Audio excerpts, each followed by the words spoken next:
হাসিনার বিরুদ্ধে যখন আমরা লড়াই সংগ্রামে নামে তখন তাদেরকে সরাসরি মদত দিয়ে আসছিল আমাদের পার্শ্ববর্তী দেশ ভারত এবং এদেশেরই কিছু কুচক্রী মহল।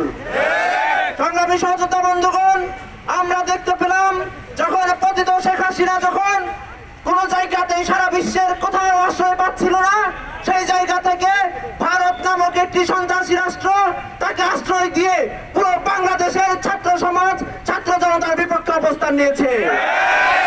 আমরা ভেবেছিলাম অন্তর্বর্তীকালীন সরকার গঠন হওয়ার পরে তারা হয়তো থেমে যাবে, কিন্তু তাদের চক্রান্ত তারা এখনো থামায়নি। সংগ্রামী সহযোদ্ধা বন্ধুগণ, 5ই আগস্টের 3 মাস পর বেরিয়ে যাওয়ার পরেও আমরা দেখলাম ভারত তাদের ইসকন নামক যে সন্ত্রাসী সংগঠনটি আছে তাদেরকে সারা বাংলাদেশের ছাত্র জনতার বিপক্ষে লেলিয়ে দিয়েছে। আমরা যখন শান্তি এবং সম্প্রীতি এবং ঐক্যের কথা বলছি তখন তারা আমার ছাত্র জনতা, আমার ভাইদেরকে হত্যার মতো নজির তৈরি করেছে।